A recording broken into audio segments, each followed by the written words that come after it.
네, 오늘은 거룩한 주일날입니다. 최순애 목사가 새벽 3시 반에 일어나서 새벽 예배 드렸죠. 또 9시 예배 드렸죠. 또 11시 예배 드렸죠. 또 오후 2시 예배 드렸죠. 지금은 좀 늦은 시간이에요. 네, 바깥에 이제 껌껌해지려고 그래요. 바깥에가 이제 어둑어둑한데, 오늘도 강의 설교는 빼먹을 수는 없는 거예요. 하나님의 명령이고 하나님의 지시이기 때문에 하나님께서 최순애한테 성경 66권 강의 설교해 그러니까는 아무리 피곤하고 아무리 힘들고 아무리 졸리고 잠자고 싶고 쉬고 싶고 그래도 강의 설교는 해야 되는 거예요. 네, 오늘 하나님의 말씀은 사무엘상 21장입니다.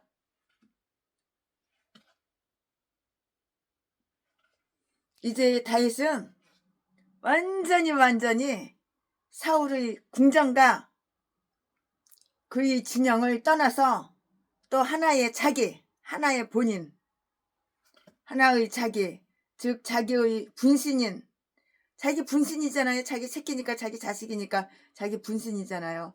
즉 자기의 분신인 사랑하는 요나단이 지 아들이잖아요. 사랑하는 요나단과 헤어질 수밖에 그렇게 없어요. 사랑하는 요나단을 갖다 칼로 창으로다가 던져서 지 아들도 죽이려고 그래. 다윗 편 들어줬다고? 지 편 안 들어주고 다윗 편 들어줬다고? 이런 애비가 어디가 있어. 이거 악신이 들어가서 그래. 귀신이 들어가서. 즉 자기의 분신이 사랑하는 요나단과 헤어질 수밖에 없게 되었어요. 누가? 아버지 사울이 아들 요나단하고 헤어질 수밖에 없게 되었다고요. 이때부터 그는 이 책의 마지막 부분까지 불법자, 법을 어기는 불법자 취급을 받았고요. 반역자로 이렇게 낙인이 찍힌 것이에요. 여전히 우리는 다윗이 자기의 그 생명을 구하기 위해서 이리저리 뛰어다니는 것과 그리고 사울이 그를 쫓고 있는 것을 다 이렇게 저렇게 볼 수가 있어요. 본장과 그리고 본장은 21장이에요. 사무엘상 21장이요. 본장과 그리고 다음 장에서 우리는 다윗의 시편들과 관련이 깊은 고난들과 그리고 다른 선지자들과 똑같이 마찬가지로 이렇게 고난을 당하며 참는 모습, 또 나라를 다스리도록 기름 부음을 받고서도 스스로 자기를 낮추셨지만 높이 들려 올려진 예수 그리스도의 모형으로서의 그 모습을 우리는 볼 수가 있어요. 그러나 그리스도의 고난은 아주 조금 더 죄가 없으신 것이지만은 다윗의 고난은 그렇지가 못해요. 절대 그렇지가 못해요. 다윗의 고난은 그렇지가 못해요. 이 장에서 볼 수 있는 다윗의 그 도망 중의 그 기사에서 우리는 그 사실을 찾아낼 수가 있어요. 그 사실을 찾아낼 수가 있다고요. 다윗은 양식과 무기를 얻기 위해서 제사장 아히멜렉을 속였어요. 양식하고 무기를 얻기 위해서 제사장 아비멜렉을 속인 거야. 아이 참. 속였다고요. 이 말씀이 어디 있어? 1절부터 9절까지. 오늘은 다 21장이니까 절만 얘기하고 장은 다 똑같아요. 사무엘상 21장. 1절부터 9절까지. 가드왕 아기스를 속이기 위해서 다윗은 그냥 미친 사람으로 또라이처럼 이게 정신이 이거 헷가닥 도른 사람처럼 이렇게 미친 사람으로 이렇게 가장했어요. 정신이 멀쩡해요. 똑똑해요. 영리해요. 총명해요. 근데 정신 나간 사람처럼 가장을 한 거야. 쇼 연기 한 거죠. 이 말씀이 10절부터 15절까지 있고요. 시련은 유혹이라고 일컬어지는 것이 이것이 바로 정당이에요. 시련이 바로 유혹이에요. 이렇게 시련은 유혹이라고 일컬어지는 것이 정당하다고요. 정당해요. 왜냐하면 많은 사람들이 이러한 시련 속에서 죄를 짓게 되는 그러한 경우가 아주 많기 때문인 것이에요. 그 이유가 바로 그것이에요. 자, 지금부터 설교 제목은 진설병을 취한 다윗. 지금부터 설교 제목은 진설병을 취한 다윗. 지금부터 본문 말씀은 사무엘상 21장 21장 1절부터 9절까지. 1절, 다윗이 노베 가서 제사장 아히멜렉에게 이르니 아히멜렉이 떨며 다윗을 영접하며 그에게 이르되 어찌하여 내가 홀로 있고 함께하는 자가 아무도 없느냐. 2절, 다윗이 제사장 아히멜렉에게 이르되 왕이 내게 이를 명하고 이르시기를 내가 너를 보내는 바와 내가 명한 바 일의 아무 것이라도 사람에게 알게 하지 말라 하시기로 내가 나의 소년들을 여차한 곳으로 약정하였나이다. 3절, 이제 당신의 수중에 무엇이 있나이까? 떡 5덩이나 무엇이든지 있는 대로 내 손에 주소서. 4절, 제사장이 다윗에게 대답하여 가로되 항용 떡은 내 수중에 없으나 거룩한 떡은 있나니 그 소년들이 분야를 가까이만 아니하였으면 주리라. 5절, 다윗이 제사장에게 대답하여 가로되 우리가 참으로 3일 동안이나 분야를 가까이 하지 아니하였나이다. 나의 떠난 길이 보통 여행이라도 소년들의 그르기 성결하겠거든 하물며 오늘날 그들의 그르기 성결치 아니하겠나이까 하며. 6절, 제사장이 그 거룩한 떡을 주었으니 거기는 진설병 곧 여호와 앞에서 물려낸 떡밖에 없습니다.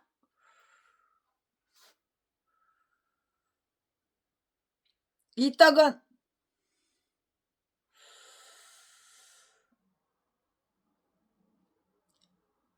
더러운 떡을 드리는 날에 물려낸 것이더라. 7절, 그날에 사울의 신하 한 사람이 여호와 앞에 머물러 있었는데 그는 도액이라 이름하는 에돔 사람이요 사울의 목자장이었더라. 8절, 다윗이 아비멜렉에게 이르되 여기 당신의 수중에 창이나 칼이 없나이다.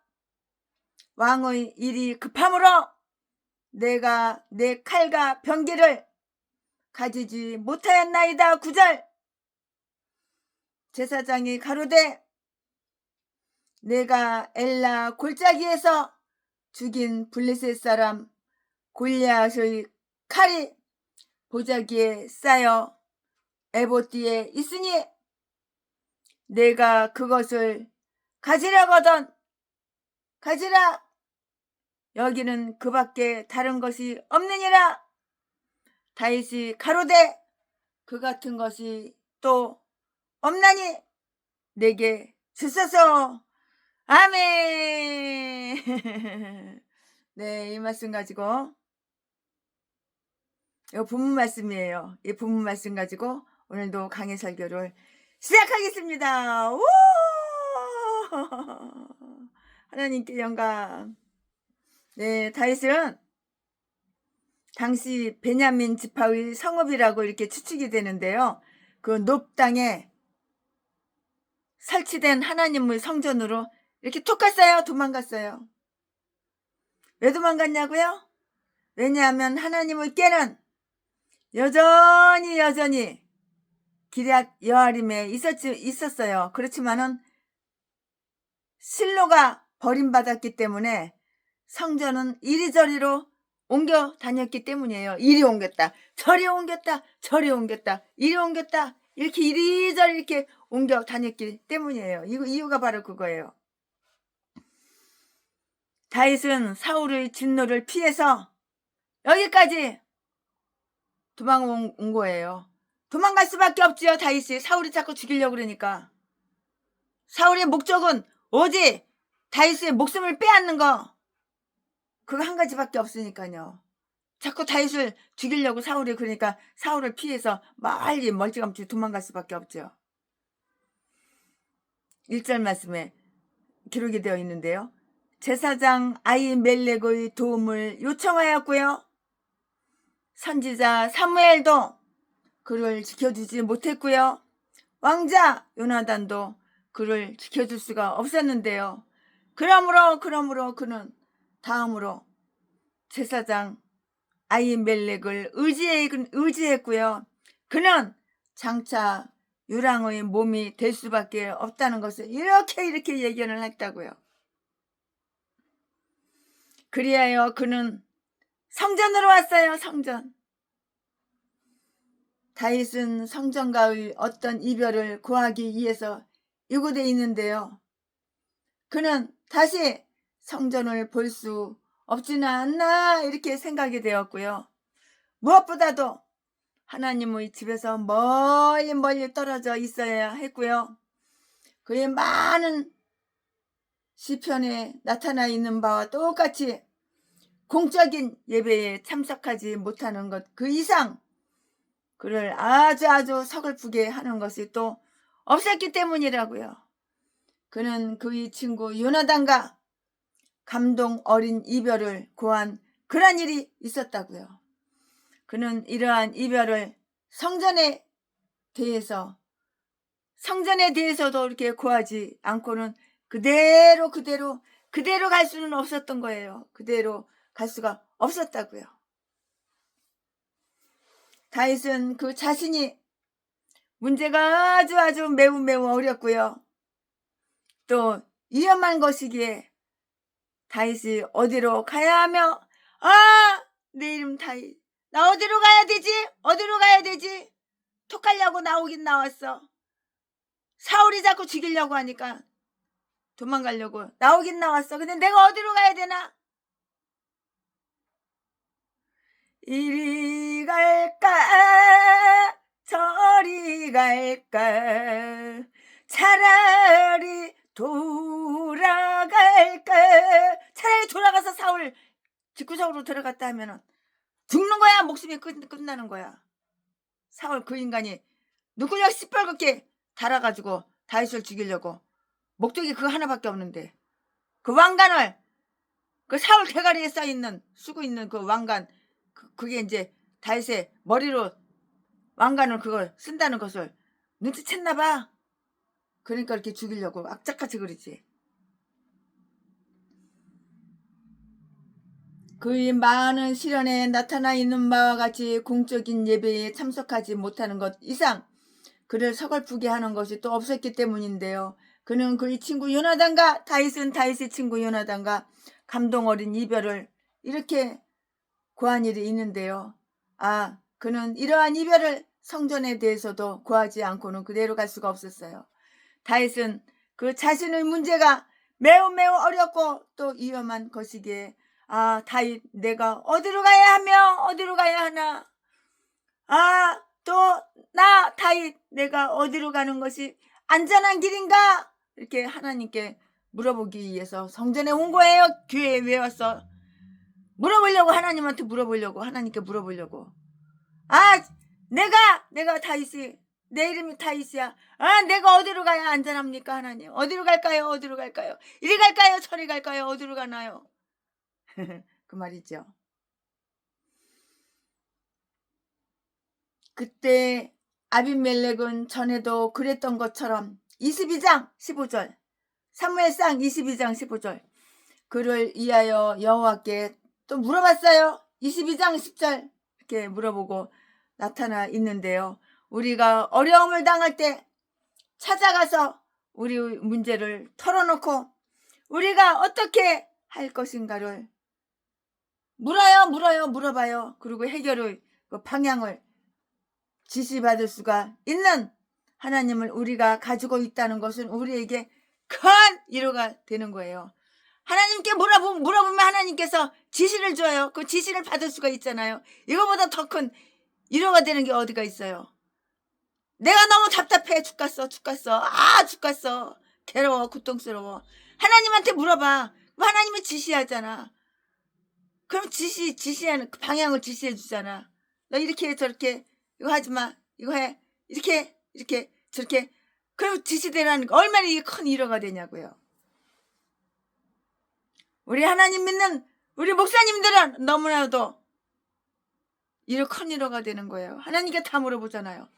최순에도 답답한 일이 있을 때, 답답한 일도 없지만 아, 자파 빨갱이 새끼들 때문에 답답하지. 그 외에는 답답하고 고통스러운 거 없어. 자파 빨갱이 간섭 년놈들이 너무 많아가지고 그것 때문에 제맹이 죄인이 그 새끼 뭐가지 뱉어가지고 뭐가지 싹둑 잘라가지고 사형시켜야 되는데, 아, 그래서 거기 답답하지. 다른 거 하나도 없어. 답답한 거는 나라 때문에 답답하지.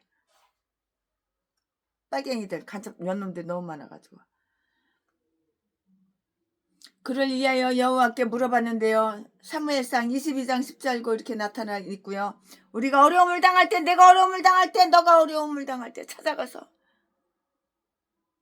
우리의 문제를 싹 다 탈탈탈탈 다 털어놓고, 아, 우리가 어떻게 할 것인가를 이렇게 물어보고 해결의 방향을 지시받을 수 있는 거. 하나님 한 분밖에 없는 거예요. 누가 내 문제를 해결해 줘. 하나님 한 분. 그 외에는 없어요. 돈 많은 사람이 해결해줘. 천만의 말씀. 빽 있는 사람이 해결해줘. 천만의 말씀. 잘생긴 전라도 개목사가 쌍판대기 반반하고 미남이고 키 크고 잘생겼다고 그 인간이 해결해줘. 천만의 말씀. 하나님 한 분밖에 해결해줄 사람이 없어요. 근데 전라도 제비 목사 새끼는 답답하면은 무당 쫓아가고 점쟁이 쫓아가서 점이나 보고 오고, 이딴 게 목사야. 이딴 게 전라도 개목사들은 다 이런 쓰레기 똥개들밖에 없어. 하나님한테 물어봐야지. 왜 무당한테 물어보고 점쟁이한테 가서 물어보냐. 너 딴 게 목사냐. 전라도 똥개 쓰레기 개목사 새끼야. 이딴 게 다 제비 쓰레기 살인마. 누구장이 사랑하는 거 남의 재산 그거 쫙 뽑아가지고 지 배때기 채우고 놀러나 다니고 여행이나 다니고 쾌락이나 누리고, 쌍판대기 금가루 쌍판대기 금가루 화장품 비싼 거 사다가 쌍판대기 갖다 바르고 명품인을 사서 지 몸뚱이에 걸치고, 이 개싼 것들이 다 전라도 개목사야. 쓰레기 다 미친 것들이야. 하나님도 안 믿으면서 목사래. 제사장 아히멜렉은 그의 몰골이 초라한 것을 보고 깜짝 놀랐어요. 그리고 그가 왕궁의 호감을 잃었다는 말을 들었기에 그를 아주 수상하게 여겼는데요. 온 세상에 눈살을 찌푸리는 사람에 대해서는 대부분의 친구들도 그런 식으로 대하게 이렇게 마련인 거예요. 아히멜렉은 다윗을 환대하였다가 사울의 불만을 살까 저기 두려워했다고요. 참, 사울 눈치를 봐. 아비멜렉이. 그리고 무엇이 그러하여금 그런 비참한 몰골을 만들었는가를 알아보고자 했는데요. 그래서 이렇게 물었고요. 내가 어찌하여 홀로 있느냐. 너가 어찌하여 홀로 있느냐. 그 홀로 지금 누구랑 있어? 요난단하고도 헤어졌고 사울하고도 물론 헤어졌고 죽이려고 그러니까 톡 가야지 도망가야지. 멀찌감치 떨어져 나왔는데. 마가복음 2장 26절 말씀에 기록이 되어 있고요. 그는 몇 사람과 함께 거기 갔는데요. 그러나 그들은 그의 몸종에 불과했고요.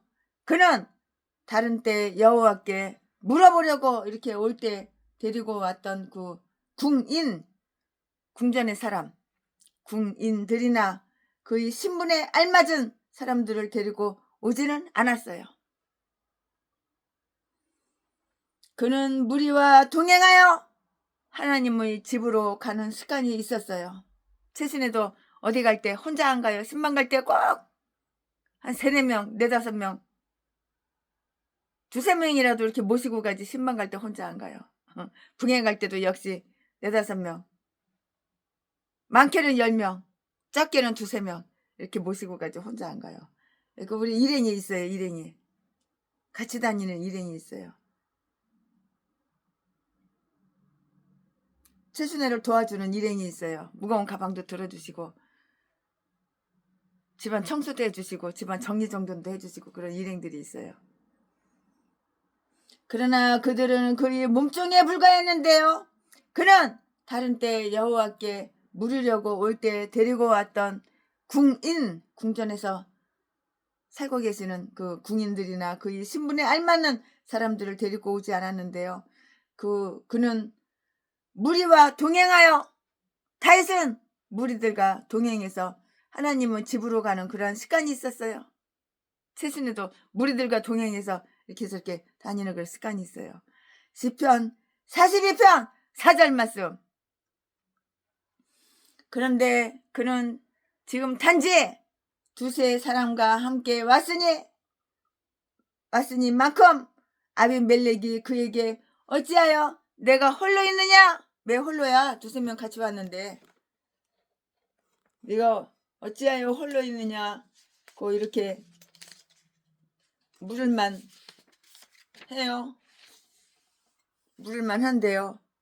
목자들이 그 고적한 생활 속에 이렇게 파묻혀 있던 그가 갑자기 군대의 진영 속의 궁중과 소요 속에 묻혀 살게 되더니 다시금 갑자기 유량의 신세로 전락하여 지붕의 참새처럼 아주 고독한 몸이 이렇게 되었다고요.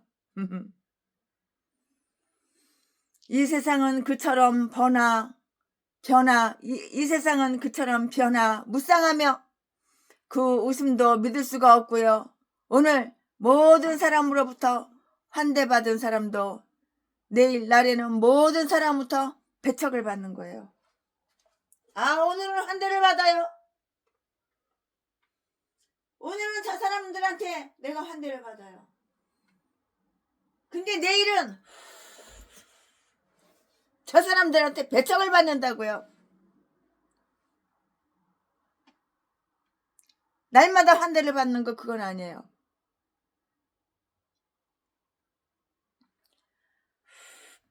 다윗은 나라의 일을 위해서 사울의 보냄을 받아왔다고 아히멜렉을 이렇게 속여요.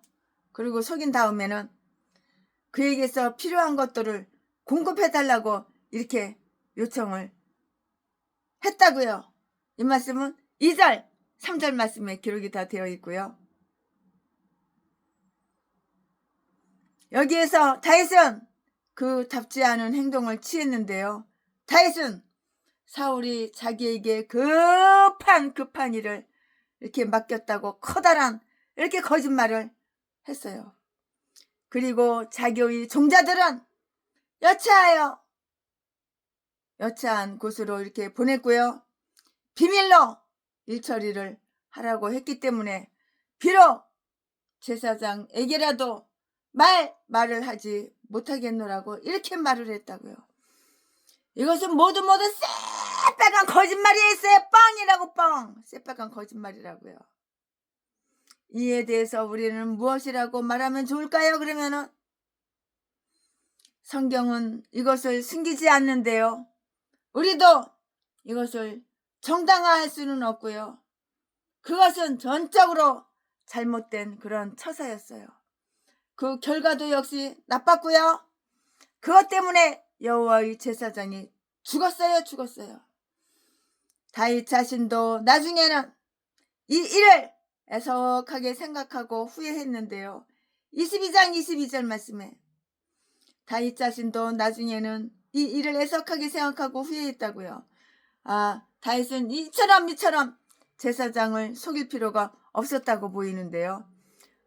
다윗이 만약에 사실을 그대로 이야기했다면 사무엘이 그랬던 것처럼 그에게 꽁꽁 숨을 것을 제공해주고 그를 구해주었을 것이라고 이렇게 추측을 할 수 있고 짐작을 이렇게 할 수 있었기 때문이에요. 솔직하게 얘기하면 나를 숨겨주겠지. 내가 갈 데도 없는데, 오도 갈 데도 없는데, 도망쳐 나왔는데, 사울 저 인간이 자꾸 나를 죽이려고 그러니까 내가 톡가 나왔는데, 솔직하게 사실 그대로 얘기했으면 나를 숨겨줬겠지. 우리 집으로 와. 우리 집에서 숨어줄게. 밥 줄게. 재워줄게. 그리고 정보 들어오면 다 얘기해줄게. 비밀 얘기 다 해줄게. 여기 있으면 안전해. 그랬을지도 모르지.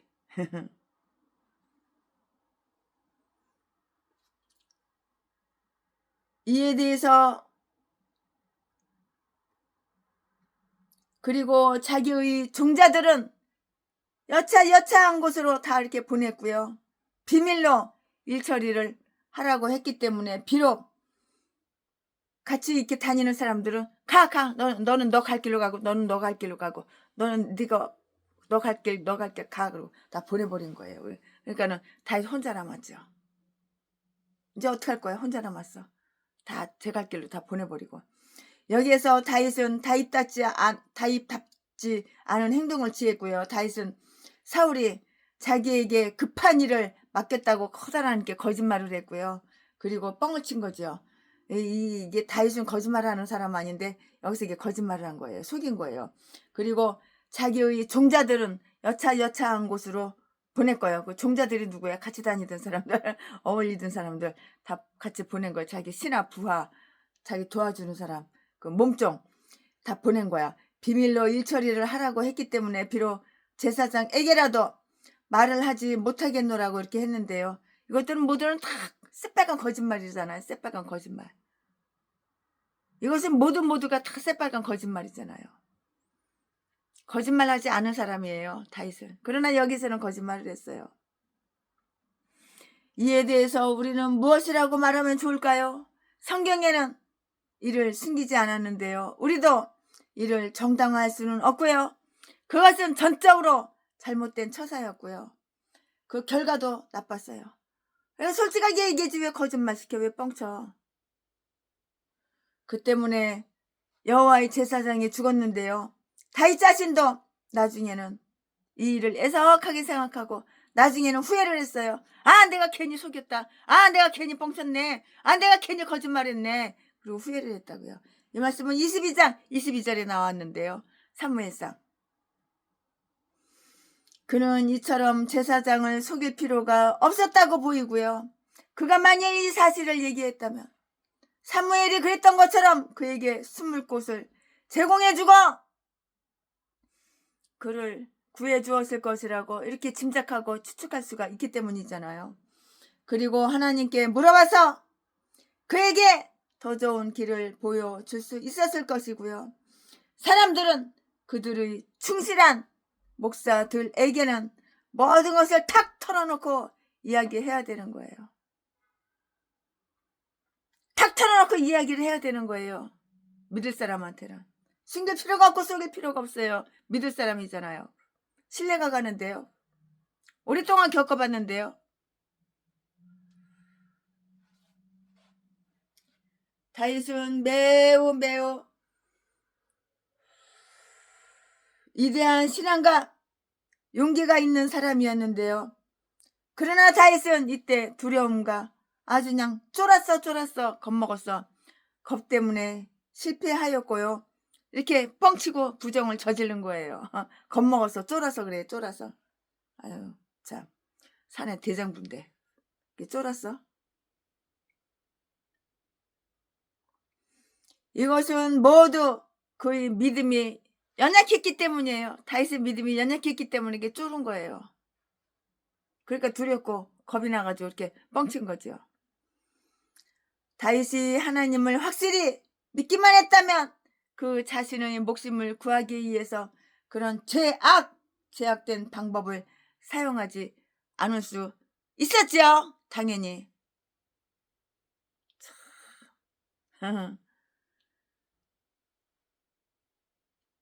이 이야기는 우리도 매우 어려운 처지에 놓이면은 그의 행동을 본받으라고 하여서 여기에 이렇게 기록해 놓은 것은 아니에요. 우리는 내가 목사야? 절대 어떠한 일이 있어도 뻥치거나 속이거나 거짓말시키거나 그러면 안 되는 거야.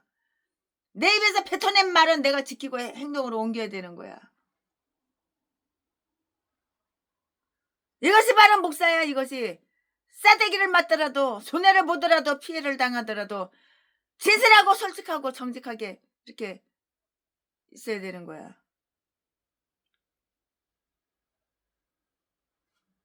최순애도 진실하고 정직하고 솔직하게 다 얘기하잖아. 최순애를 부흥회, 말씀, 성회, 강사로 초청한 교회, 이 역시 개척자금 안 받은 교회가 한 군데도 없어. 한 군데도. 아무리 눈 씻고 찾아봐도 없어. 그렇게 수백 군데를 다녔어도, 요즘도 수십 군데를 다녀도 안 준 데 하나도 없어. 농촌교회, 어촌교회, 최순애를 강사로 초청한 교회, 트럭 안 드린 교회가 한 군데도 없어. 2억 개척자금 안 드린 곳이 한 군데도 없어. 내 입으로 말했으면 내가 지킨 거야. 근데 생판 얼굴 몰라. 10년이 가도 5년이 가도 3년이 가도 전화 한 번도 안 해. 그리고 돈 빨아쳐먹고 꿀 빨아쳐먹을 때만 전화해가지고 아부 떨고 그런 개싼 것들은 이미 다 너하고는 이제 끝이야. 절규가 된 인간들이 있기 때문에 그런 것들은 안 주지. 하지만 끊임없이 1년에 한 번이라도 얼굴이라도 보고 1년에 한 번이라도 목소리라도 듣고 그런 분들은 이 역시 개척자금 다 줬지. 안 받은 사람이 어디가 있어. 근데 나 최순애 태어나서 지금까지 한 번도 만나본 적 없어. 나는 최순애 너가 누군지 몰라. 그러나 내가 내 쌍판대기 한번 딱 보여줄 테니까 이어 개척자금 줘라. 주저 가르쳐줘. 내가 지금 당장 니네 집 찾아간다. 니네 교회 찾아간다. 그래가지고 내가 쌍판대기 한번 짠. 내가 아무 교회 목사야. 2억 줘. 그래가지고 2억 받아온다. 이런 똥개들은 빼고 번개불에 콩볶아 처먹냐? 내가 너 언제 봤다고 2억 주냐? 언제나 꾸준하게 1년에 한 번씩이라도 얼굴을 볼 수 있고 1년에 한 번이라도 목소리를 듣고 최순애 곁에 이렇게 쳐다보면은 오른쪽 모가지를 돌려가지고 쳐다보면은 늘 계셔. 왼쪽 쳐다보면은 계셔.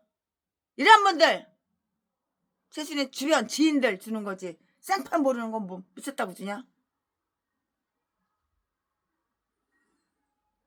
그것은 오로지 우리를 경고하기 위한 것이고요. 스스로 섰다고 생각하는 자는 넘어질까 조심하라. 스스로 섰다고 생각하는 인간 자빠지고 넘어지니까 조심하라 그 말이죠. 스스로 섰다고 생각하는 자는 넘어질까 조심하라. 그리고 우리를 시험에 들지 말게 하옵소서라고 이렇게 날마다 기도를 해야 되는 거예요. 주기도문 우리를 시험에 들게 하지 마옵소서 이렇게 기도를 하는 거예요. 시험에 들었으면 빨리 빠져나와야죠. 그 시험에서. 아래와 같은 일들은 우리를 아주 슬프게 하는 것들인데요. 의인들의 연약함과 허약함이 우리를 아주 슬프게 해요. 이 세상에서 아무리 훌륭한 것이라도 완전한 것은 못 돼요. 그러나 실수가 많은 곳에서도 참된 은혜가 있을 수는 있는 거예요. 내가 실수했으면은 내가 실수해가지고 죄를 저질렀으면 빨리 회개를 해야지. 나는 회개할 거 하나도 없어. 이건 전라도 기질이야. 내가 사람 때려가지고 돈 뺏은 거?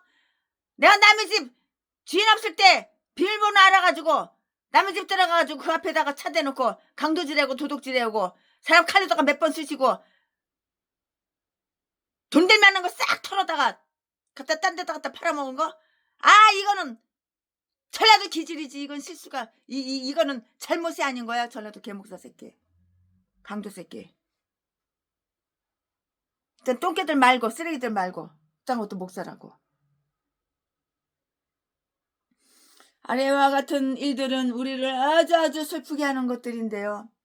의인들의 연약함과 허약함이 우리를 슬프게 하는데요. 이 세상에서 아무리 훌륭한 것이라도 완전한 건 없어요. 완전한 것은 못 돼요. 그러나 실수가 많은 곳에서도 참된 은혜가 있을 수가 있는 거예요. 내가 실수했으면 빨리 회개하고 뉘우치고 깨닫고 두 번 다시 그런 실수를 갖다가 범하지 않으면 이것이 바로 은혜가 되는 거예요. 은혜가 풍성한 하나님은 의인들을 난국에 처하게 하는 악한 때가 있다는 것이 아주 우리를 슬프게 한다고요. 그때의 유혹은 그들에게 너무나 강한 유혹이 되는데요. 심한 고난은 지혜 있는 자도 참 어리석게, 똥대가리 어리석게 이렇게 행동을 하는 거예요. 이렇게 행동할 때가 종종 많아요. 다윗은 아비멜렉에게 2가지 떡과 칼을 구했어요. 아비멜렉님, 떡 주세요. 칼 주세요.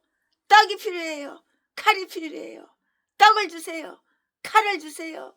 아비멜렉님, 떡을 주세요. 칼을 주세요. 칼이 필요하다고요. 떡이 필요하다고요. 아비멜렉한테 이렇게 손바닥 벌린 거야. 동양 한 푼 줍시오. 떡 한 푼 줍시오. 칼 한 푼 줍시오. 다윗이 아비멜렉한테 이렇게 손바닥 벌린 거야. 다윗은 떡을 요구했는데요.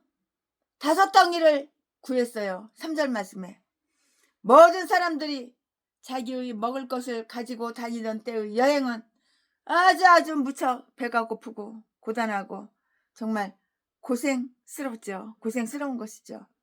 그때는 떡으로다가 밥 대세요. 우리는 쌀로다가 밥해서 먹고 사는데 여기는 떡이 식량인가 봐. 떡을 먹고 살았나 봐. 이때는 떡 5덩어리를 구했잖아요. 3절 말씀에 모든 사람들이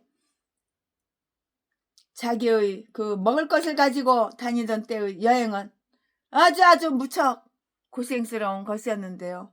더욱이 돈도 없던 다윗에게는 더욱 어려운 것이었고요. 그렇지 않았다면 다윗은 떡을 구하지 않았을 것이에요. 돈도 없었어요. 이때 참, 다윗은 때로 의인의 자손도 결식하지만 언제나 하는 것은 아니라는 것을 잘 알고 있었죠. 물론 이 말씀이 시편 37편 25절에 기록이 되어 있고요. 그때 제사장은 자기에게 떡이 없고 떡이 없어.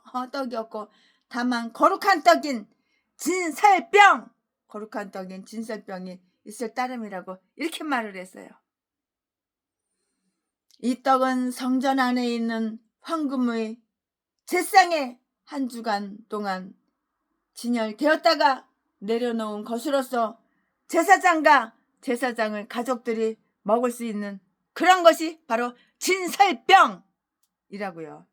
4절 말씀에 제사장들은 그렇게 호화스럽게 살지는 못했어요. 그렇지만 손님은 아주 친절하게 대해주고자 하였고요. 그만한 자력은 있었던 것으로 이렇게 보여요. 아비멜렉은 다윗과 함께한 그 젊은 사람들이 한동안 그것이 자기의 아내였다고 할지라도 여인들과 가까이 하지 않았어야 이 떡을 먹을 수 있다고 이렇게 말을 한 것이에요. 여인을 가까이 하지 않아야 된다는 것은 율법을 주실 때에 요구되어졌던 그런 일이 있다고요. 출애굽기 19장 15절. 그러나 다른 곳에서는 어떤 의식상의 정결을 위해서 이런 일이 요청되었던 것을 볼 수는 없어요. 볼 수는 없다고요. 따라서 이때 제사장은 아주 지나치게 세심했던 것 같아요. 그러니까는 그렇죠. 지나치게 세심했으니까 그렇죠. 다윗은 그와 함께한 소년들이 충분히 거룩한 떡을 먹을 수 있다고 이렇게 해명을 했다고요. 그들은 3일 동안 여자를 가까이 하지 않았고요. 거룩함과 존귀함으로 자기의 그릇을 취할 줄을 알았기에 데살로니가전서 4장 4절 5절 말씀에 그들의 그릇, 즉 그들의 몸이 성결하다고 이렇게 말을 했어요. 그러므로 하나님께서 그들을 특별히 돌봐주시며 필요한 것을 부족함 없이 공급해 주실 것이며 이 일을 제사장께서 하여 주시도록 이렇게 원하실 것이라고 이렇게 한 것이에요. 이처럼 거룩하기에 거룩한 것을 그들도 먹을 수 있다고 이렇게 했어요. 거룩하니까 거룩한 것을 먹을 수가 있는 것이에요.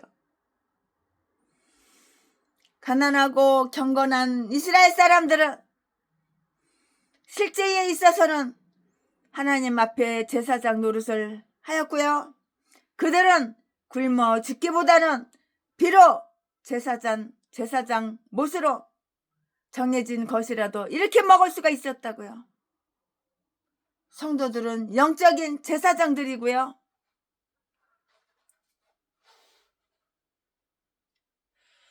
여호와께 드린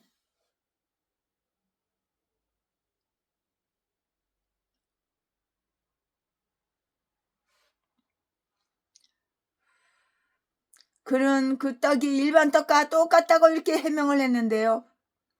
이제 그 떡이 본래 가졌던 종교적 사명은 이미 다 끝났어요.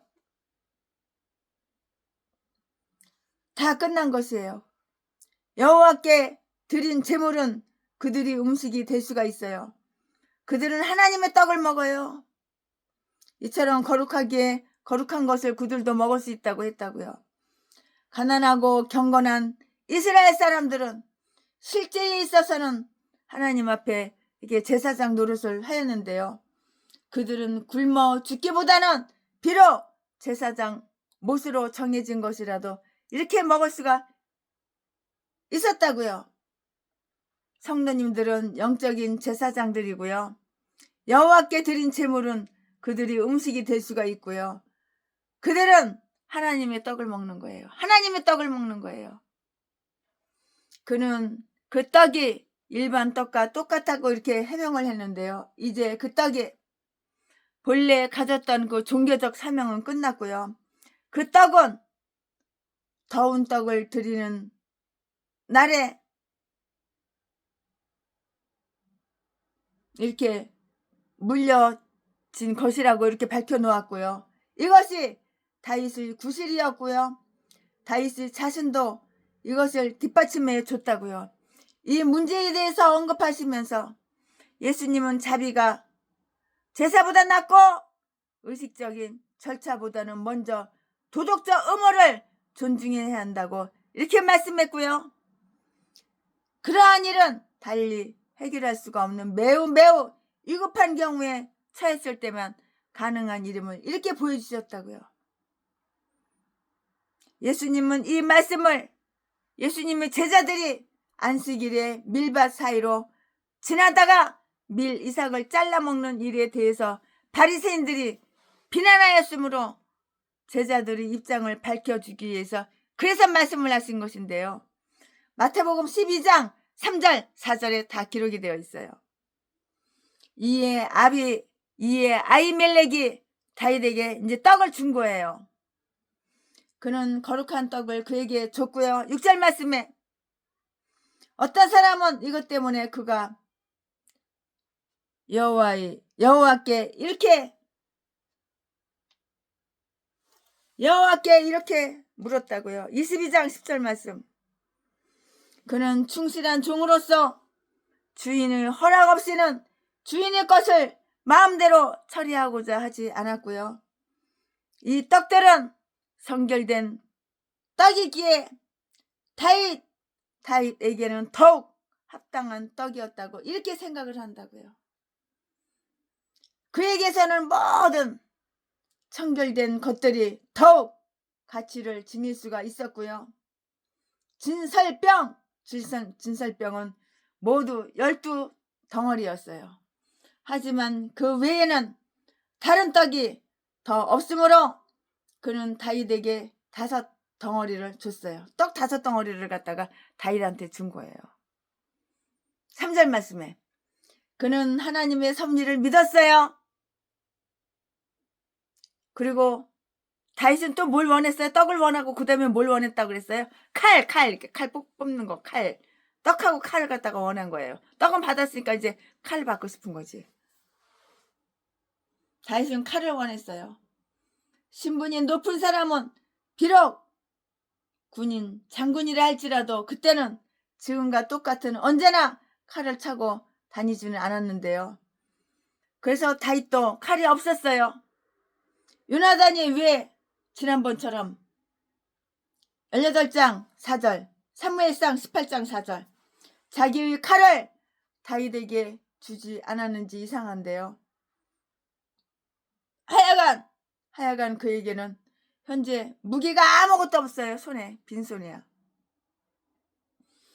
그 까닭을 다윗은 급히 서둘러서 왔기 때문이라고 이렇게 말을 했어요. 8절 말씀에 성령의 검과 믿음의 방패를 가진 사람들은 결코 무장을 풀어놓거나 또는 언제든지 그것을 잃어버려서는 안 되는 거예요.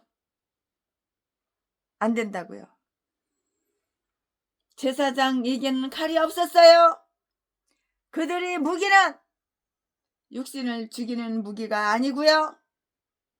성전에는 어떤 무기도 없었는데요. 다만 골리앗의 칼이 있었고요. 그것은 다윗이 골리앗을 이긴 영광스러운 그 승리를 기념하기 위해서 에봇 뒤에 놓아두었던 그런 칼이라고요. 아마 다윗은 제사장에게 칼이 있으면 달라고 하였을 때 그 칼을 생각했겠죠. 그 칼이 있다는 말을 들었을 때 다윗은 말하기를 그 같은 것이 또 없나니 내게 주소서 9절 이렇게 말을 했어요. 다윗은 사울의 갑옷을 입지는 못했어요. 맞아야지 사울의 갑옷을 맞아야지 몸에 맞아야지 입지. 엄청 무거운데. 이 사울의 덩치가 보통 커? 골리앗하고 비슷할 건데 키가 이만큼 더 어깨는 하나는 더 이만큼 있다고 그랬어요. 거구. 근데 그게 어떻게 맞아? 안 맞죠? 다윗은 사울의 갑옷을 입지는 못했고요. 왜냐하면 큰 것도 너무 크지만 익숙하지가 않았기 때문이에요. 뭐 입어봤어야지. 익숙하지 못했기 때문이라고요. 그러나 이 골리앗의 칼은 그가 사용해보고 효과를 올렸던 일이 있는 그런 칼이고요. 이것으로 미루어 보아서 다윗은 그런 칼을 마음대로 다룰 수 있으리만큼 아주 힘도 세지고요. 키도 커졌다는 것을 다 알 수가 있어요. 모르는 것이 아니에요. 하나님은 그의 손을 가르쳐 싸우게 하셨고요. 시편 18장 34절 말씀에 그리하여 그는 놀라운 일을 할 수 있게 되었는데요. 이 칼에 대하여 우리는 두 가지를 생각해 볼 수가 있어요. 하나님은 은혜 가운데서 그 칼을 다윗에게 주셨고요. 그것은 아주 놀라운 은혜의 표시이고요. 그리하여 다윗은 그 칼을 뽑을 때마다 그리고 그 칼을 눈으로 볼 때마다 하나님께서 그를 특별히 보호하여 주시고요. 지켜주신다는 것을 생각하고요. 그의 믿음이 크게 그 도움을 받을 수가 있게 된 것이에요. 믿음이 이기네.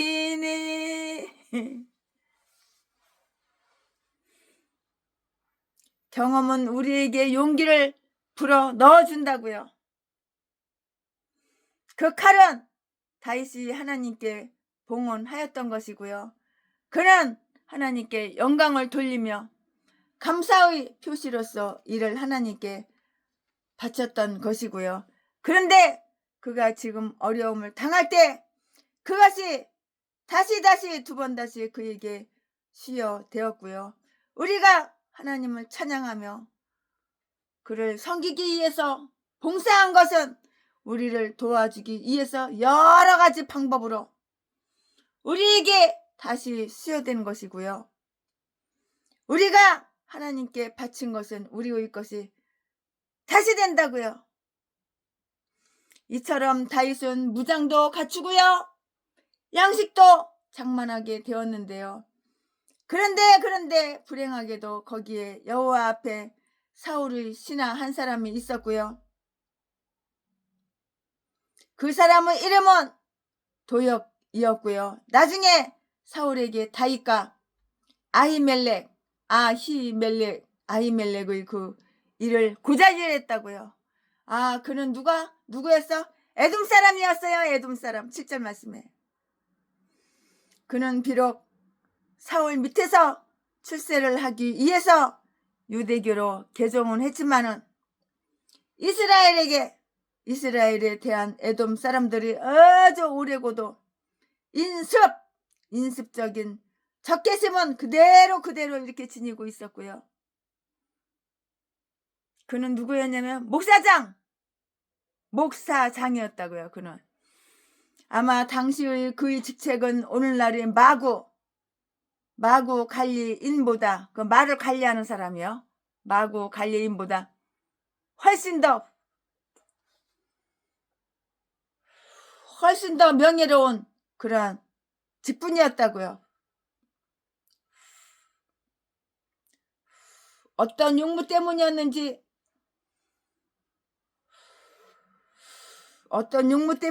간에 도역은 제사장을 만나기 위해서 이렇게 기다리고 있어야만 했어요. 어떤 부정으로부터 정결함을 받기 위함이었던지 아니면 서약을 위한 것이었을 것인데요. 아무튼 그의 용무가 어떤 것이었든지 간에 그는 여호와 앞에 머물러 있었다고 이렇게 말을 할 수가 있어요. 그는 성전에 안이 나올 수가 없었고요. 그러나 예배와 제사에는 실증을 느끼고 있었고요. 이를 병폐스럽다고 이렇게 말을 하고 코웃음을 치고 있었다고요. 이 말씀은 말라기 1장 13절에 있는데요. 이것은 다른 곳에서라면 몰라도 여호와 앞에서는 도저히 있을 수가 없는 일이고요. 그리하여 그는 자기가 이곳에 온 일을 생각하기보다는 다윗을 해치며 다윗을 죽여 다윗을 해치며 다윗의 목숨을 뺏어 다윗을 해하며 아히멜렉이 자기를 기다리게 한 것에 대해서 보복을 하고자 이렇게 계획을 세우고 있었다고요. 하나님의 성전도 이런 양의 가죽을 쓴 일에 겉껍데기는 양이야. 그러나 속은 일이야. 일이 독사야. 독사라고 독사. 속은 일이야. 속은 일이야. 겉에는 양이야. 양. 겉껍데기는 양이야. 그러나 속에는 이렇게 독사라고 독사. 독사. 무서워요? 이거 가면이에요. 가면.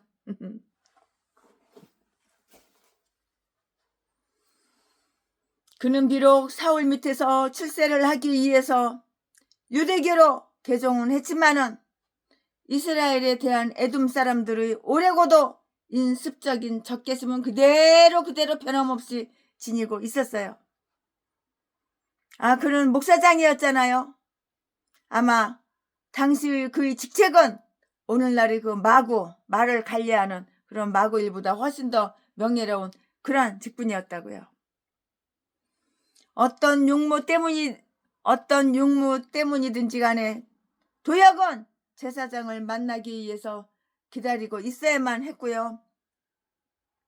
어떤 부정으로부터 정결함을 받기 위함이었든지 아니면 서약을 위한 것이었을 것인데요. 아무튼 좌우지간 그의 용무가 어떤 것이었든지 간에 그는 여호와 앞에 머물러 있었다고 이렇게 말을 할 수가 있는데요. 그는 성전에 아니 나올 수가 없었지요. 성전에 아니 나올 수가 없었다고요. 그러나 예배와 제사에는 실증을 느끼고 있었고요. 이것을 병폐스럽다고 말하며 코웃음을 치고 있었다고요. 말라기 1장 13절 말씀에. 이것은 다른 곳에서라면 몰라도 여호와 앞에서는 도저히 있을 수가 없는 그런 일이라고요. 그리하여 그는 자기가 이곳에 온 일을 생각하기보다는 다윗을 해쳐 다윗을 죽여 다윗을 해치며 아히멜렉이 자기를 기다리게 한 것에 대한 보복을 하고자 이렇게 계획을 다 이렇게 악한 계획을 세우고 있었던 거예요. 하나님의 성전도 이런 양의 가죽을 쓴 이리 앞에서는 안전할 수가 없다고요. 겉모습은 겉껍데기는 양이야. 그러나 속은 이리야. 이리야 속은. 이리 앞에서는 안전할 수가 없다고요. 갈라디아서 2장 4절 말씀을 참조해 보시기 바랍니다. 아멘. 지금부터는 설교 제목이 바뀌어요. 본문 말씀이 바뀌어요. 지금부터는 설교 제목이 바뀌고 본문 말씀이 바뀌어요. 지금부터 설교 제목은 가드 왕 아기스에게로 간 다윗. 가드 왕 아기스에게로 간 다윗. 지금부터 본문 말씀은 사무엘상 21장 10절부터 15절까지. 10절. 그날에 다윗이 사울을 두려워하여 일어나 도망하여 가드 왕 아기스에게로 가니. 11절. 아기스의 신하들이 아기스에게 고하되 이는 그 땅의 왕 다윗이 아니니까. 무리가 춤추며 이 사람의 일을 창화하여 가로되 사울의 죽인 자는 천천히요 다윗은 만만이로다 하지 아니하였나이까 한지라. 12절. 다윗이 이 말을 그 마음에 두고 가드 왕 아기스를 심히 두려워하여. 13절. 그들의 앞에서 그의 행동을 변하여 미친 채 정신병자 또라이인 척하고 미친 채 하고 대문짝에 그적거리며 침을 수염에 흘리매. 또 미친놈 같으지. 침을 갖다 수염에다 흘리고 가짜로 수요 연기하는 거예요. 14절. 아기스가 그 신하에게 이르되 너희도 보거니와 이 사람이 미치광이로다. 돌았다 이거야. 정신병자 또라이다 이거야. 미치광이로다. 어찌하여 그를 내게로 데려왔느냐. 15절. 내게 미치광이가 부족하여서 너희가 이 자를 데려다가 내 앞에서 미친 짓을 하게 하느냐. 이 자가 어찌 내 집에 들어오겠느냐 하니라. 아멘. 이거 사실 다윗이 미친 게 아닌데 시화한 건데 연기한 건데 침을 갖다가 젤젤젤젤 흘리고 시험에다가 침을 젤젤젤젤 흘리고. 아멘. 이거 본문 말씀입니다. 이 본문 말씀 가지고 또 나머지 강의 설교 이어서 쭉쭉쭉쭉 이렇게 하겠습니다. 네, 다윗은 비록 왕으로 이렇게 택함을 받았지만은 여기서는 한갓 유랑자의 신세가 된 것이에요. 여기서는 그랬어요. 많은 재산의 주인이 되도록 마련되었었지만은 여기서는 우선 그날의 양식도 비록 먹어야만 한다고요. 그는 왕관을 이어받을 사람이지만 우선은 자기 땅에서 도망가야 하는 그런 신세가 되었다고요. 하나님의 섭리는 이처럼 때로는 그 약속과는 정반대로 진행되는 그런 경우가 있는데요. 그것은 그의 백성들의 믿음을 시험하며 어떠한 어려움이 가로막고 있다고 하여도 그의 뜻을 온전히 펴신다는 것을 이렇게 나타내 보임으로써 그의 이름을 더욱 영화스럽게 하시고자 원하시기 때문이라고요. 이유는 바로 이것 때문이에요. 다윗은 블레셋 땅으로 도망갔어요. 블레셋 땅으로 톡 갔다고. 누가? 다윗이 블레셋 땅으로 도망갔다고요. 도망갈 수밖에 없죠. 사울이 죽이려고 그러는데. 사울의 목적은 오직 단 하나, 다윗을 죽이는 거. 전라도 개목사 제비목사 새끼는 목적이 하나, 돈 많은 사람 유혹해가지고 꼬셔가지고 돈 쫙 빨아먹고 죽이는 거. 죽여가지고 바로 화장터에 가서 화장시켜가지고 뼈가루 나무 위에다가 확 엎어놓는 거. 남의 전재산 뺏는 거. 누구냐게 돈 명예. 다윗은 블레셋 땅으로 도망갔어요. 거기서 다윗은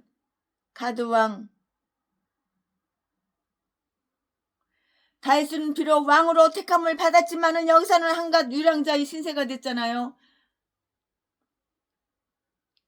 많은 재산의 주인이 되도록 마련되었지만 여기서는 우선 그날의 양식도 동양에서 빌어먹어야만 한다고요. 그는 왕관을 이어받을 사람이지만 우선 자기 땅에서 도망가야 하는 그러한 신세가 되었잖아요. 하나님의 섭리는 이처럼 때로는 그 약속과는 정반대로 진행되는 그 경우가 있고요. 그것은 그의 백성들의 믿음을 시험하며 어떠한 어려움이 가로막고 있다고 하여도 그의 뜻을 온전히 펴신다는 것을 이렇게 나타내 보임으로써 그의 이름을 더욱 영화스럽게 하시고자 이렇게 원하시기 때문인 거예요. 이게 바로 하나님의 이유예요. 다윗이 블레셋으로 도망갔잖아요. 블레셋 땅으로 도망갔잖아요. 다윗이 도망갈 수밖에 없죠. 거기서 다윗은 가드왕 아기스의 궁중이나 혹은 진영 속에 숨어있기를 원했다고요. 10절 말씀에. 이스라엘의 사랑받는 용사가 불갑을 이스라엘 땅을 버리고요. 블레셋의 원수가 블레셋 사람들 속에 보호처를 찾게 되었고요. 이 사실을 어떻게 설명해야 하는지 그 하나 최순에는 잘 모르겠어요. 강의 설교 준비하면서 이걸 어떻게 설명할까? 이렇게 설명할까? 저렇게 설명할까? 근데 잘 모르겠어요. 잘 떠오르지가 않아요. 비록 이스라엘 사람들은 다윗을 사랑하였지만은 이스라엘 왕의 개인적인 적의가 그로 하여금 그 조국 땅을 버리게 한 것과 똑같이 비록 블레셋 사람들은 아주 다윗을 미워했는데요. 미워했지만은 가드왕은 다윗의 공훈을 생각해서 그에게 개인적인 그 친절을 베풀기를 원했다고 이렇게 보여져요.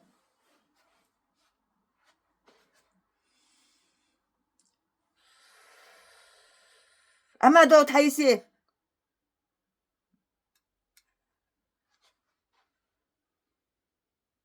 골리앗을 죽인 것이 아기스와 친하게 된 동기가 되었을 것이다.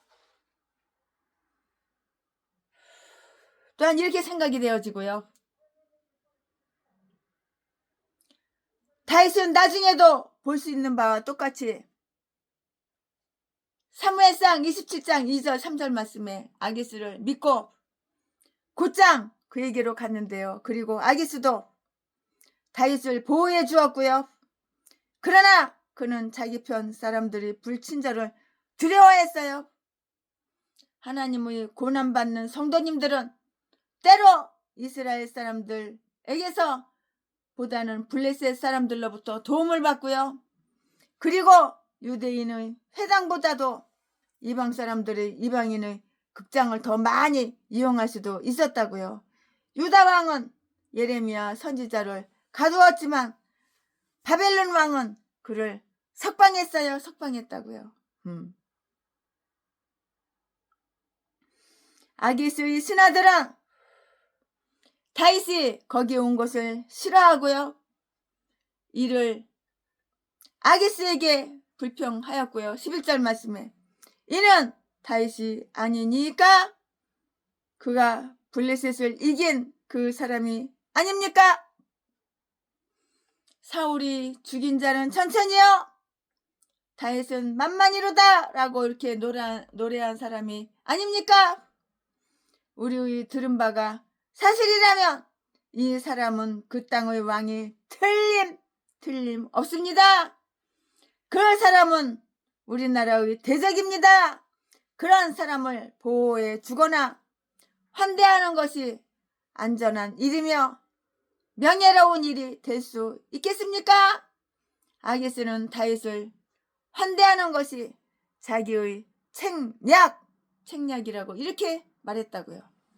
왜냐하면 다윗이 지금은 사울의 원수가 되었으며 그래서 사울의 원수잖아요. 지금 다윗이 사울의 원수가 되었잖아요. 왜냐하면 다윗이 지금은 사울의 원수가 되었으며 그래서 그들이 친구가 되었기 때문이라고 말했을 것이고요. 한 나라의 법을 무시하는 범법자는 보통 그 나라와 대적하는 나라에서는 보호를 받는다고요. 그러나 아기스의 신하들은 아기스의 책략에 반대했으며 다윗이 그들 가운데 있는 것이 전혀 못 마땅하다고 이렇게 말을 했어요. 이 때문에 다윗은 아주 크게 놀랐는데요. 다윗은 아기스를 믿을 만한 확실한 몇 가지 근거를 가지고 있었는데요. 아기스의 신하들이 그를 질투하고 있다는 것을 알게 되자 아기스가 그에게 내어주지 않을까 하고 몹시 두려워하기 시작했다고요. 참, 그는 심히 두려워했어요. 그렇게 무섭냐? 그렇게 두렵냐?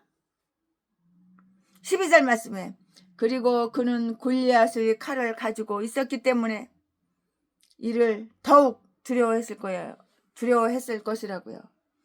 가드 사람들은 골리앗의 칼을 잘 이렇게 알고 있었기 때문에 자기가 골리앗의 목을 쳤듯이 이번에는 그들에게 목이 잘리는 것이 아닌가 하고 이렇게 두려워했다고요.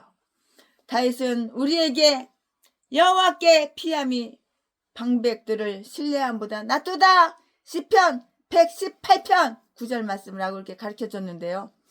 그는 이 사실을 경험을 통해서 배웠고요. 신분이 높은 사람들은 거짓말을 잘하잖아요.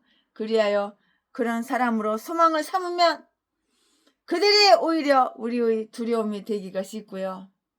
다윗이 시편 56편 황금시의 하나인 믹담시를 지은 것은 이때 즉 그가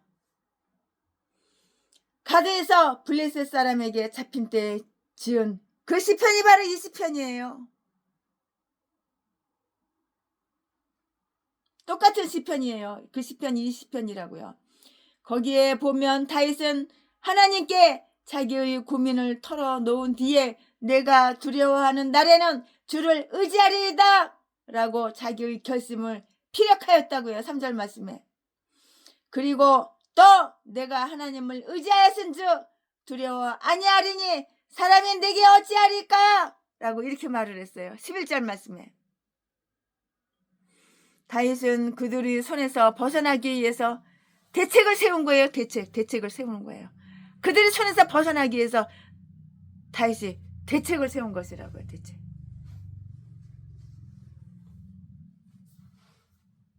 이들의 손에서 벗어나야지 그로 대책을 세운 거예요.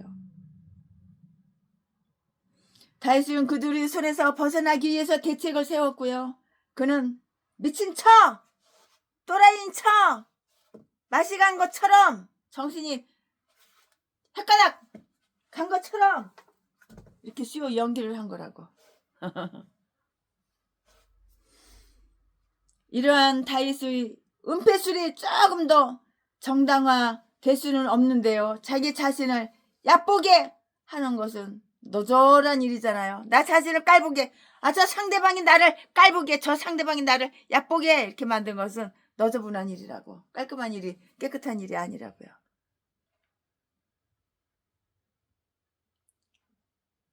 저 상대방이 나를 우습게 여기게 이렇게 내가 만들면 안 되는 거죠. 저 상대방이 나를 갖다가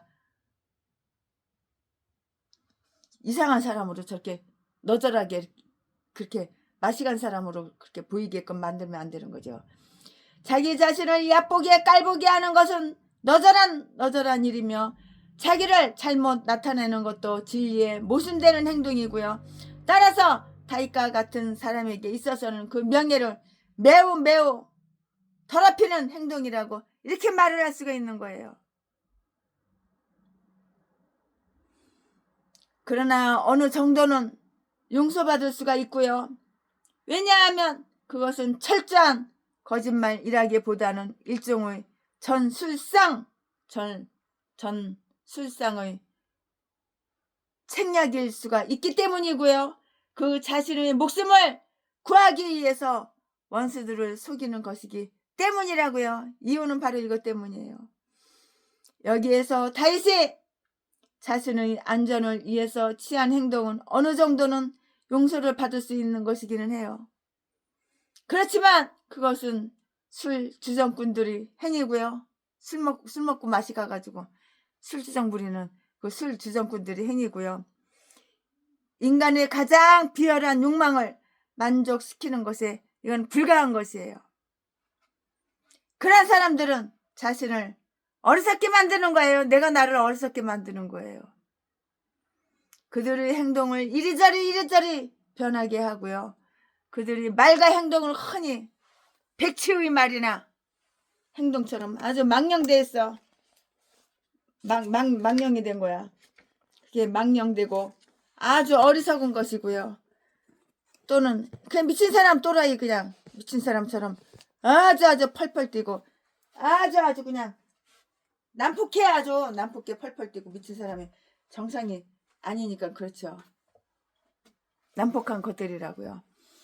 나는 그처럼 지각이 있고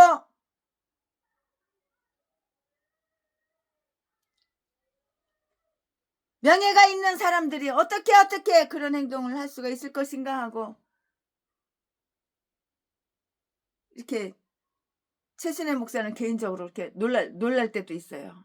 최신의 목사는 어떻게 이렇게 지각이 있고 명예가 있는 사람들이 어떻게 그런 행동을 할 수 있을 것인가 하고 이렇게 놀랄 때도 좀 있긴 있어요. 다윗은 이런 방법을 통해서 그것으로부터 피해 다녔어요. 14장 15절 말씀에 사무엘상 14장 15절 말씀에 나는 아기스가 다윗의 그 미친 짓이 거짓된 꿈인 줄 알면서도 다윗을 지켜주기 위해서 일부러 그가 정말 미친 것으로 알고 있는 것처럼 자기 신하들 앞에서 내색했다고 이렇게 생각하고 이렇게 보고 싶어요. 나중에 알 수 있듯이 블레셋의 방백들이 다윗을 미워할 때도 그는 여전히 다윗을 사랑하였는데요. 28장 1절 2절 29장 6절 말씀. 그래서 그는 네가 다윗이냐 아니냐를 물어볼 필요가 있었고요. 그가 다윗이라고 해도 이미 제 정신이 아닌 것만큼 그가 아무런 해를 줄 수 없으니 조금 더 두려워 말라고 이렇게 했어요. 두려워 말라고, 조금 더 두려워하지 말라고 이렇게 말을 했다고요. 아기스의 신하들은 아기스가 다윗을 환대하는지 모른다고 의구심을 이렇게 나타냈고요. 아니다 그렇지 않다 하고 그는 그렇게 말을 했는데요. 그는 아주 미친 사람이다. 나는 그에게 아무 볼 일이 없다. 내가 그를 후대하며 그의 편의를 보아줄까봐 걱정하지 마라. 걱정하지 마라. 절대 그럴 일 없어. 그 말이죠. 아기스는 신하들이 비유를 어느 정도 맞춰가면서 일을 잘 이렇게 저렇게 처리를 했는데요. 내게 미친 사람이 필요하단 말이냐? 왜 참 미친 인간을 나한테 데리고 왔느냐? 내가 나한테 미친 사람이 필요해? 그 말이에요. 그게 미친 사람이 아닌데요. 다윗이 그냥 쇼 부리는 건데요. 연기하는 건데요. 연기하고 쇼 부릴 때는 그만한 이유가 있죠. 이유는 다 알고 있죠. 내게 미친 사람이 필요하단 말이냐? 이자가 어찌 내 집에 들어오겠느냐? 나는 그에게 보여줄 친절이 없다. 그러니 그를 해치지 말라. 그가 미친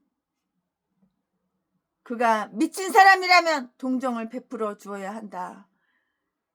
네, 여기서 정답이 나왔잖아요. 미친 척 해야지 자기를 해치지 않는 거예요. 자기 죽이지 않는 거예요. 미친 척 안 하면 자기를 죽이죠. 그러니까 미친 사람이니까 동정해줘야 된다 이 말 아니에요. 그러니까 죽이지 않잖아요. 다윗인지도 모르고. 참, 사울이 다윗을 죽이려고 하는 그 다윗인지는 모르고.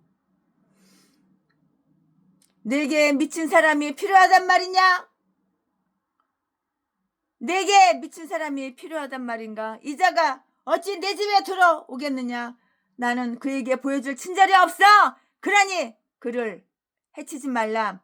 그가 미친 사람이라면 동정을 베풀어 주어야 한다고. 그리하여 다윗은 시편 34편의 기록에 제목에 나와 있는 그대로 쫓겨났어요. 죽이지 않았어요. 쫓겨났어요. 미친 척 했으니까 죽이지 않았지. 다윗인 줄 알았으면 죽였지. 그냥 쫓겨난 거야. 얼마나 땡 잡은 거야. 목숨 살았지.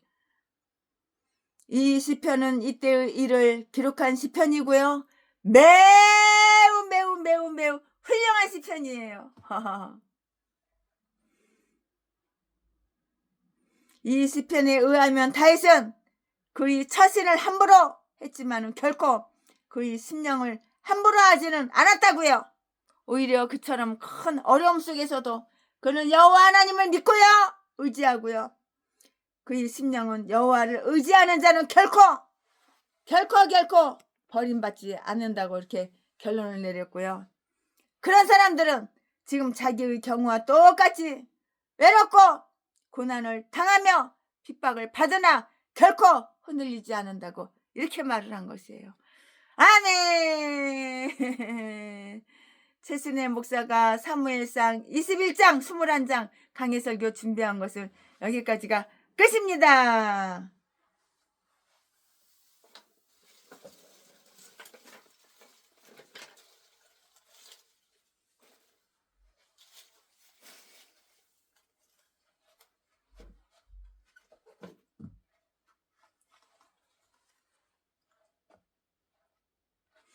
오 놀라운 구세주 예수 내 주 참 능력이 주시로다. 큰 바위미 샘솟는 그곳을 내 영혼을 숨기시네.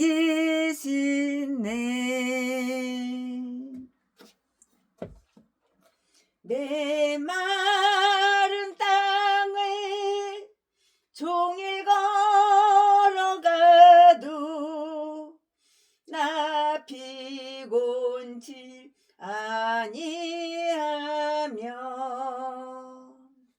저 위험한 굴 내가 이를 뛰면 큰 바위에 숨기시고 두 손으로 덮으시네. 오 놀라운 구세주 예수 내 주 내 모든 짐 벗기시네.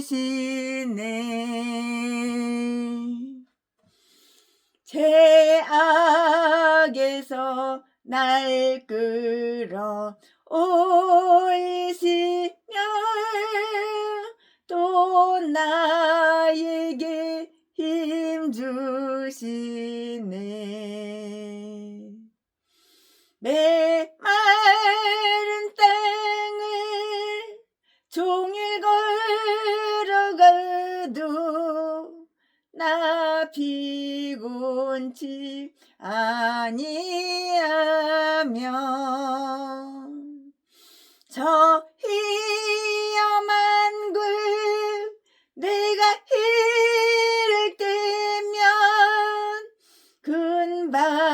근바위에 숨기시고 두 손으로 덮으시네.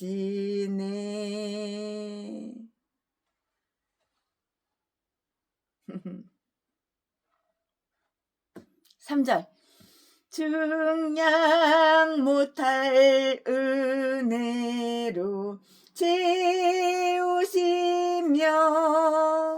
늘 성령에 감아주사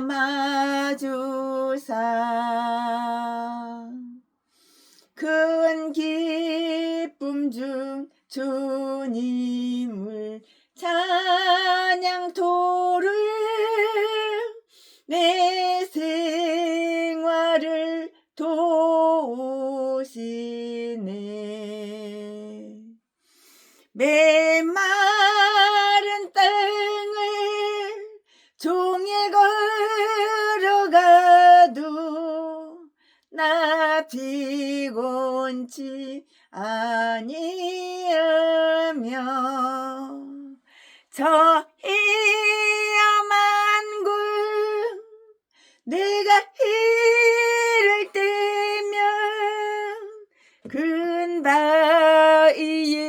숨기시고 두 손으로 덮으시네. 아멘. 예. 최순애 목사가 사무엘상 21장 강해설교 준비한 것은 여기까지가 끝입니다. 사랑합니다.